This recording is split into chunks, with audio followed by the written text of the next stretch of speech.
Good morning, Marco. You arrived very early today. Take a seat, please. We'll start soon.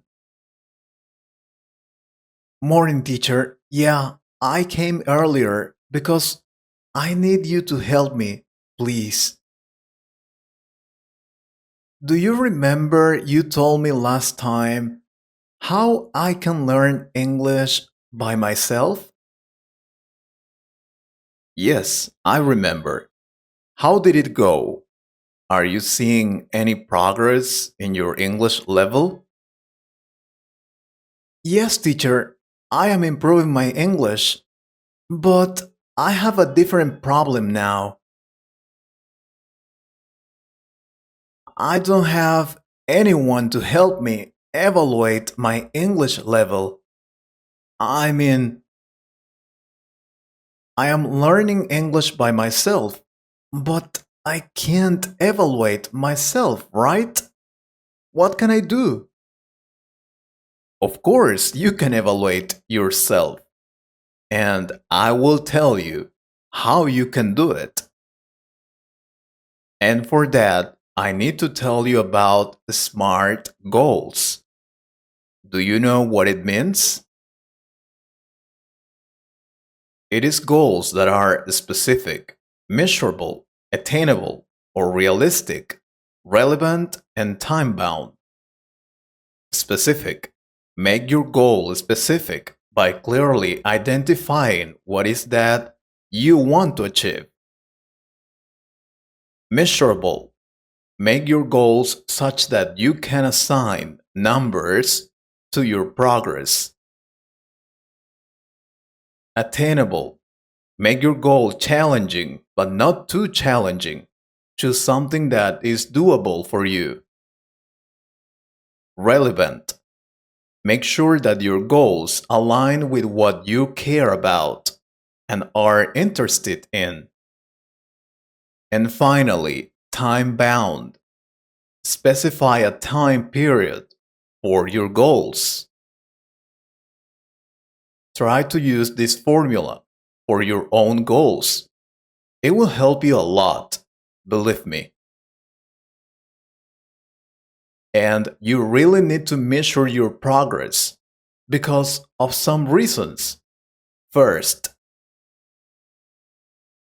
it's motivating. Also, it helps us choose effective methods and it focuses our attention. Having said that, one of the ways you have to evaluate yourself is to take English tests.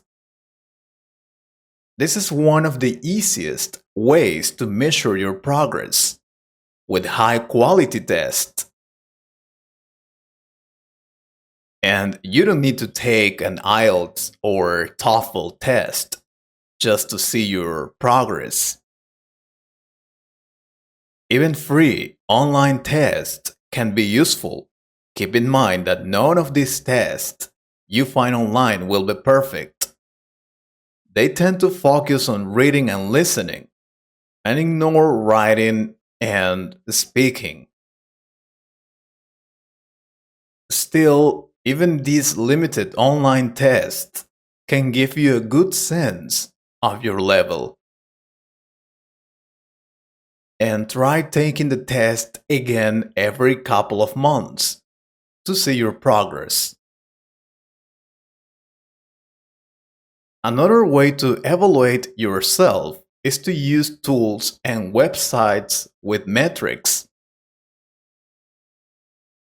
You can use apps like Duolingo, for example. This is a great way to see how far you've come.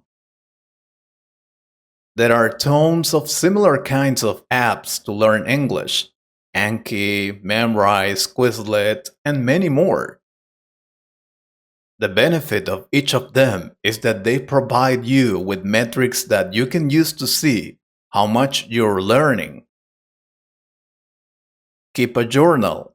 Sometimes I look back at the texts I sent in English from years ago, and I am surprised at how bad my English was. I see very clearly how much better I am today at writing in English. Start keeping a journal. Journals are a great way to practice your writing skills, practice your grammar, and expand your vocabulary. Then, every once in a while,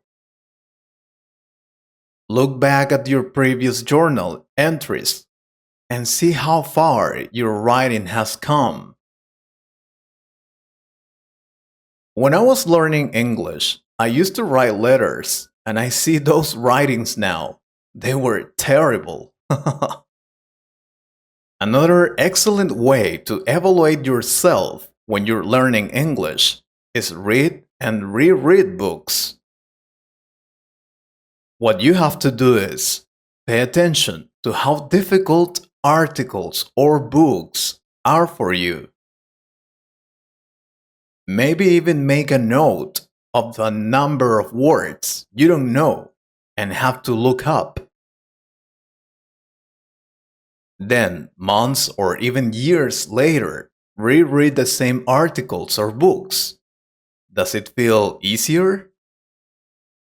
How many words did you need to look up this time? If it feels way easier, that indicates you've made a lot of progress. You can try a similar strategy with English podcasts. Listen and re listen. I do this with TED Talks in Portuguese. I am learning Portuguese. It was difficult for me. Now, when I listen again, I understand most of what the speaker is saying. Seriously. Try this yourself. Choose a podcast that you're interested in and start listening. Use it to learn English as you normally would, but also pay attention to how difficult it is for you. At the beginning of the series compared to when you start to get to the later seasons. You might even go back and re listen to earlier episodes. Are you understanding more of the content? Do you get more of the dialogue? If you do, it's an indicator of your improvement. Or if you are the kind of person who really wants to measure the numbers, you can count the number of times. You have to press pause and rewind. If you find that you are pressing pause fewer times, then that's a good indication that your listening is improving. So, good for you. And of course, I have to mention this: record yourself speaking. It's really useful. I tried it and it works. Since I lived in a place where there were few opportunities to talk with native English speakers, I decided I would just talk to myself. And then I started recording it. I noticed that months and years later, when I listened to all recordings of myself, I could see the massive improvements I have made. You should try it. Recording yourself is a great way to practice speaking when you don't have a conversation partner.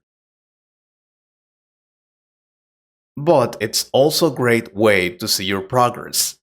Now, if you want to measure your speaking skills, other people can measure your learning progress too. Use online language learning communities,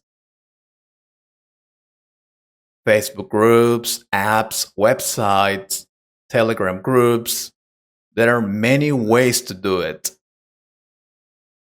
It could be great. You can tell me more about how to improve and evaluate my speaking skills. Sure, If you guys want me to talk about that topic, please let us know in the comments. And like this video. Take care. I hope you liked this conversation. If you could improve your English a little more, please subscribe to the channel and share this video with a friend. And if you want to support this channel, you can join us or click on the Super Thanks button. Thank you very much for your support. Take care.